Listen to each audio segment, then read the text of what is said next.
Part of it is a hard-fought win. You know, I know Colorado State played a complete game, and they weren't just going to shut it down in the second half. And there's still a lot to learn. You know, we still didn't play a complete game. You'd like the second half, you know, to keep firing and do some things, but there's a lot that we continue to learn from winning football games. And I think that's a good thing. You know, now when you're 3 games in, you really start to reveal who you are. And you know, offense can have its moments.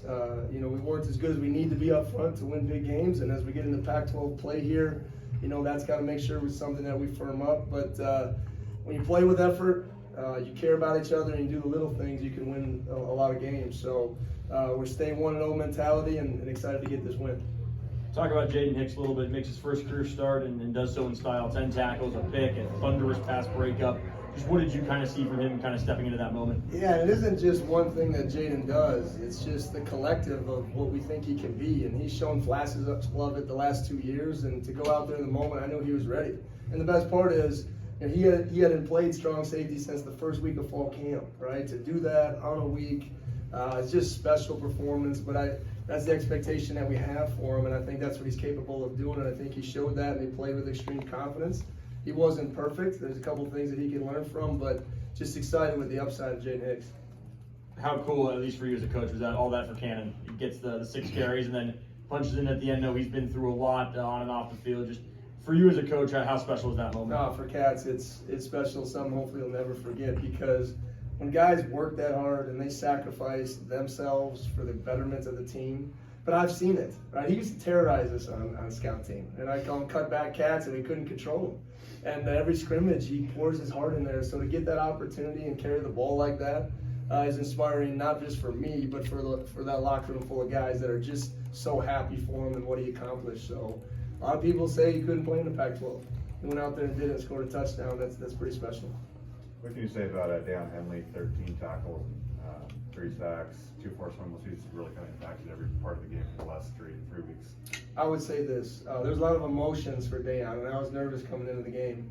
But he did a good job of handling those. And I've been saying this since I've seen him, and I've seen some high-level linebackers. He's the most athletic I've been around. And when he plays within himself, making the plays that are there, and I think Coach Ward is doing a good job of getting them in great situations to rush the passer, which he excels at. And we can get a one-on-one for Deion, look out. So he's out there making plays, he's playing hard, but he's understanding team defense too. He's done a good job of fitting in within our group and doing his 111th. And you know, that will linebacker spot has always been one to be out there to make a lot of plays, and he's made the plays. How pleased were you with the defensive front's ability to, you know, kind of capitalize on their shorthanded O-line and get some pressure back there? You know, I thought it was good. I can't wait to see the film on just finishing a couple of those. I think RJ was a step away from probably 4 of them. You know, so it's good to get in those type of situations, because we have to be able to rush the passer in the Pac-12. I mean, we're going to see some explosive offenses here, and we got to be able to do that. So I'm happy with it. I'm excited to see where we can grow in some of those situations. I thought there was some lulls a couple times in the second half, but you know, for the most part, you know, without looking at the stats, I thought they did a good job causing disruption. And once again, 11, I give credit to their quarterback. He stands in there, he takes hits, and he keeps going, and that's a sign of a great competitor. How kind of ideal was those first 4 possessions from the offense? What was kind of the key to getting it moving like that and opening it up like that? I know we felt like we could do it. We talked about it. We had it on our scouting report all week, start fast, right? And we had to be ready to burst out the gate. And that was about our energy and what we can control. And we felt like we had a good game plan coming in. Now it's about the maturity of sustaining that over time. And like I said, there's going to be a lot to learn from that.